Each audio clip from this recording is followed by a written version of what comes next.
This is the most insane trade proposal I have seen in a long time, as the Bruins have been shopping Casey Mittelstadt and multiple trade updates have been dropping, and this is absolutely insane. We're going to be breaking this down, as well as a little bit at the end regarding Michael DiPietro and an update on him. We're going to be breaking it all down here in this video, though. Be sure to hit the sub button if you haven't already before we do jump into this video, though, ladies and gentlemen. We know so just over 60% of you guys have not done so already, and we're on the road to 8K. Your sport's been absolutely phenomenal as of late through the dog days of summer, but we need to jump straight into this, and I'm going to give you a warning before we do jump into this video, because we've seen some crazy trades here on this channel over the 2 years we've been doing this, but now this is probably one of the more insane ones that we have, and this is regarding Casey Mittelstadt and the Montreal Canadiens. We see Habs Digest, we see Leafs Digest come out here thinking they're going to get these guys Pavel Zacha easily, but when we're getting reports like this, Casey Mittelstadt with 50% retained for Arber Xhakej with the Montreal Canadiens, I really don't know how to describe these types of trades. And even though that's my job, even though that's what I do every single day here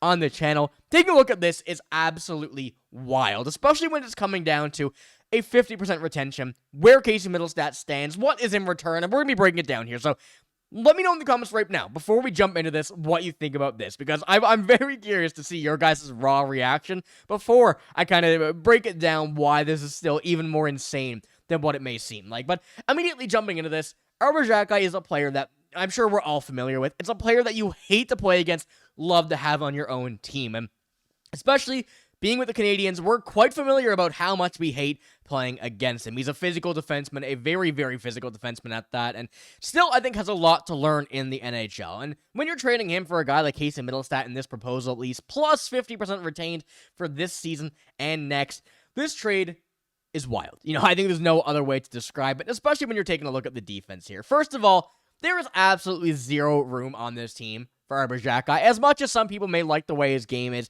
how much it would fit in with this Boston Bruins team, there is zero room, especially when you have a healthy Elias Lindholm and Nikita Zadorov, who is getting much better with this team, and a Mason Lovride that is the future of this defensive core.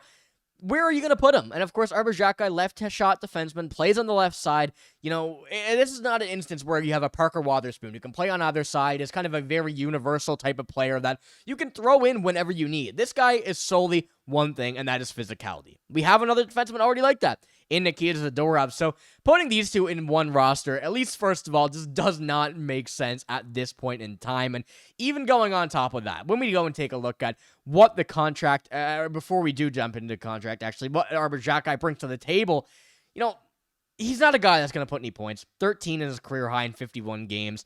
He has a very nice goal every now and then, and even though he only had one last year, he's had some pretty nice ones in his career. But the penalty minutes is what he brings. He brings the penalty kill to this Boston Bruins team, and we saw how much this team struggled in taking penalties, and the penalty kill was bad last year.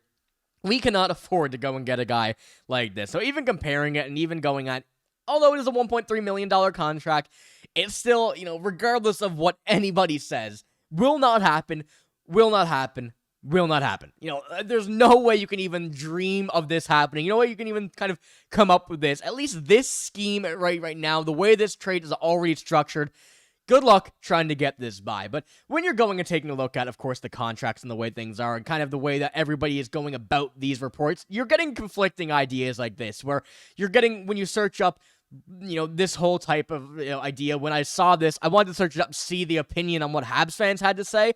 You're getting why Arber Xhakej must be kept in the lineup for the entire season, then trading him for Casey Mittelstadt. You know, there's a lot of things going out here and there that really just kind of conflict these reports, and also just goes to show that nobody really knows what's going to happen at this point.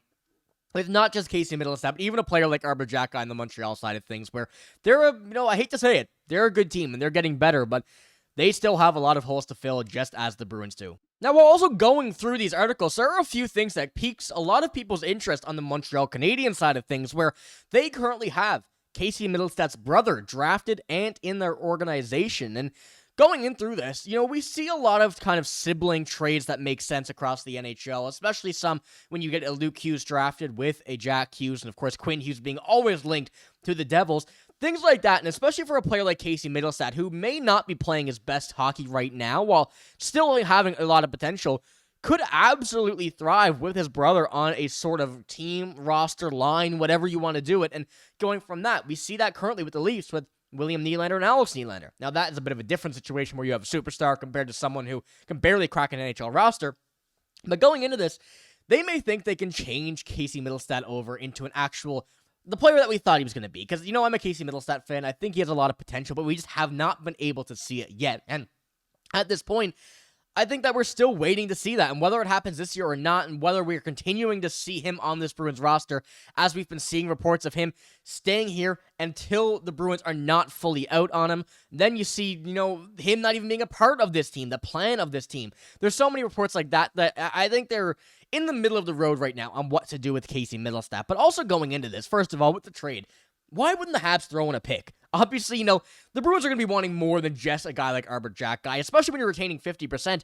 They have more than enough picks to be able to swing one over to the Bruins' way. Maybe a 2026 second-round pick, if this trade was even going to be some sort of possibility. Now, of course, there would be need to be a lot more moves considering what they're kind of asking for in this case.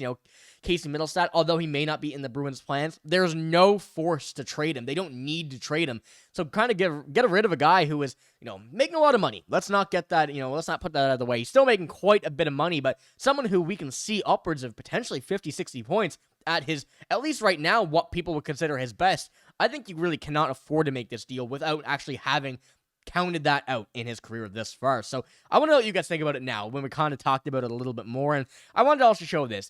It does certainly kind of show that many teams across the NHL don't have that trust in Casey Mittelstadt, especially when you're giving him up Will Zellers and a second for Charlie Coyle and a fifth at last year's deadline. And that was probably the biggest steal that we've seen in quite some time for this Bruins team.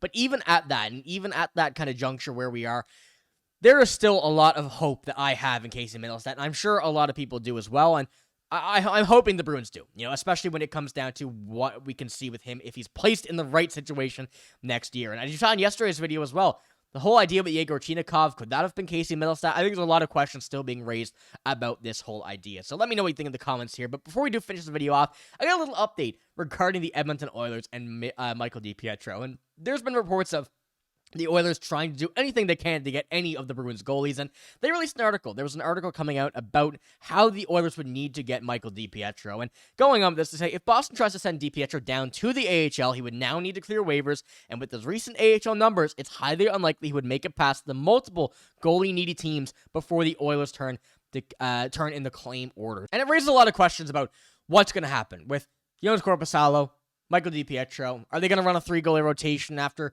the whole idea of how much money Joonas Korpisalo is making compared to what he should be, what he had to say at the end of last season when he wasn't playing as much as he wanted to? I think there's a lot of questions that are going to be raised on the goalie side of things for this Bruins team, but it's only a matter of time until we figure it out. So I'm curious to see as well what you guys think about this, but mainly about Casey Mittelstadt for Arber Xhakej. I mean, it's genuinely crazy to look at, but right now, I think that anything is on the table for this Bruins team. So let me know what you think in the comments below about both of these things, and we're going to have a lot of updates regarding the Boston Bruins coming over for the remainder of the week and probably the month, I would argue, with everything that's been coming out and all these reported trades, candidates and trade talks going down. So I'll be keeping you updated with every part of the way, but as I mentioned, your guys' sports fan app's incredible, and I'll be keeping you updated every step of the way.